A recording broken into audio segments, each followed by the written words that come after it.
Tumekutana hapa leo, tuliahidi kwamba lazima turudi tuwasikilize. Tumekuja hapa kwenye swala zima la mgogoro. Mimi sioni kama mgogoro, lakini ni kutofautiana tu na uelewa mdogo wakati mwingine, na ndio maana siku ile nilisema nendeni mkapumzike, mkasonge ugali mle, sisi tutakuja tuwasikilize, na kila mmoja atapata dozi yake kadri ambavyo anastahili. Kwa hiyo utulivu peke yake ndio utatufikisha mwisho mwema, lakini ukija hapa na miemko hatuwezi kufika. Ndio maana sisi tumekuja kwa utulivu.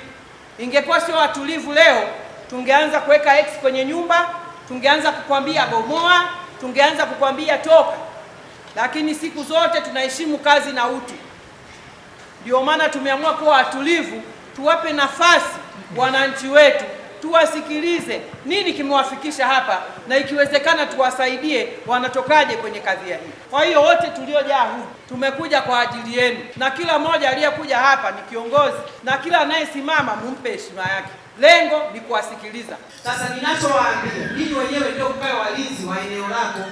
Usiongeze tofali, usiongeze jirani, kwa sababu timu tutaielekeza ianze kazi kesho kutwa. Tukikukuta tutakupa namba, utalipa tozo za halmashauri na maisha mengine yaendelee.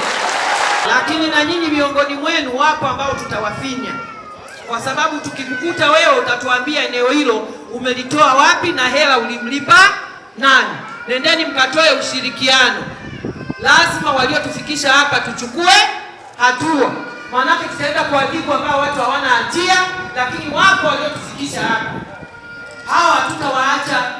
Kwa hiyo wale wanaoitwa wako maeneo ya taasisi wako 102. Majina yatasemwa leo hapa ili ujijue humo. Kama jina lako hujalisikia kwenye viwanda na taasisi, itabidi ubaki tukusikilize wewe ni eneo gani. Kwa hiyo ukiitwa tu jina, wewe nenda nyumbani. Cha msingi kamwambie mama, kamwambie baba, nyumba ilivyo kwanza ikae hivyo mpaka tuipe namba na karatasi ya serikali. Sisi tumeelewana?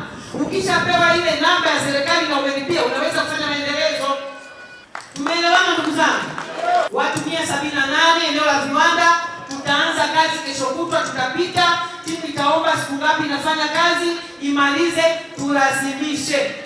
Turekebisha makosa ambayo yamefanyika ili kuweza kuendelea na mambo mengine ya maendeleo, kwa sababu VETA ni ya nani? Si ya kwenu?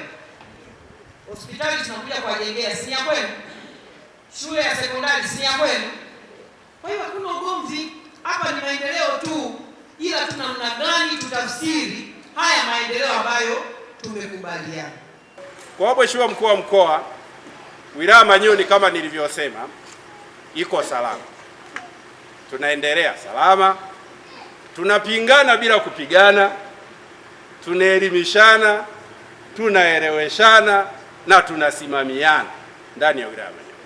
Kwa kila jambo ndani ya wilaya Manyoni tunalimaliza kwa mustakabali wa mazungumzo kama tulivyokutana hapa na kueleweshana, lakini lazima Jamhuri ya Muungano iendelee kuwa nchi salama kwa kila Mtanzania aliyepo ndani ya nchi yetu.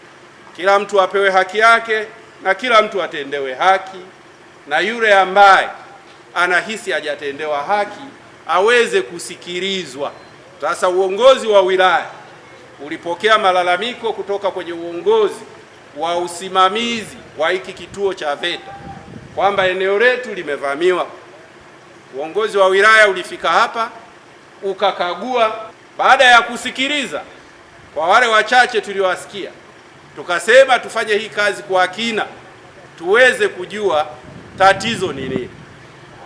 Tuliunda tume ikiongozwa na mwenyekiti wake wa hiyo tume ambaye ni Lieutenant Kanali Liwembe. Huyu ni mshauri wetu wa Jeshi la Akiba wilayani, ambaye ni mjumbe wa kamati ya usalama ya wilaya. Hii tume ilikuwa na makundi yote wakilishi ndani ya wilaya. Tulipita na tukakagua mipaka na bikoni zake, na mle kuna wananchi tuliwakuta, na baada ya kuwakuta tuliwawekea alama wale ambao tulikuta wamejenga nyumba na namba, na tuliwaambia waje ofisini kwa ajili ya majadiliano zaidi na nyaraka zao ambazo zilisababisha wapate hayo maeneo. Katika eneo la Majengo Satellite Town tuliowapata wako karibu 400 na kitu kwa ujumla wao, wananchi wote wa eneo hili. Kwa jina anaitwa Salome Zakaria Suleiman. Namshukuru Mungu kwa sababu ameweka viongozi wanaojua kwamba wao wamewekwa na Mungu. Namshukuru mkuu wa mkoa kwa sababu tatizo hili limekuwa sugu, ni la muda mrefu, lakini yeye amekuja. Nadhani jambo linaenda vizuri, tumebaki kuja tu kuhakiki ili tuweze kupewa mwafaka kwamba tunabaki pale au tunasogea. Wale ambao bado, ninawashauri wapate taratibu, wasiwe wanakurupuka tu au wasidhulumiwe wakanyamaza, kwa sababu serikali haiwezi ikakuona kama umenyamaza. Kwa jina anaitwa Musa Jumanne Toromeni, ni mkazi wa Manyoni. Tunashukuru kwa mkoa kufika kututatulia ili tatizo la ardhi. Kikubwa kusikiliza, maana huwezi ukafanikisha jambo lolote bila kusikiliza, maana sisi tumesikiliza na tumeitikia wito kama wanavyotuita, umeona. Kwa hiyo kikubwa tuwe wasikivu na kujua kitu gani kinachoendelea. Naitwa Peter Ntando Abdalla, ni mkazi wa Manyoni. Kila leo tumeitwa hapa na mkuu wa mkoa, ametushauri vizuri kwamba tueleze tumepataje maeneo yetu. Tumeeleza, nimejisikia vizuri kwamba hapakuwepo na mashinikizo ya kumlazimisha mtu aseme kinyume cha sheria, ila jinsi ulivyokuwa unajieleza basi umesikilizwa kwa upendo na kwa amani.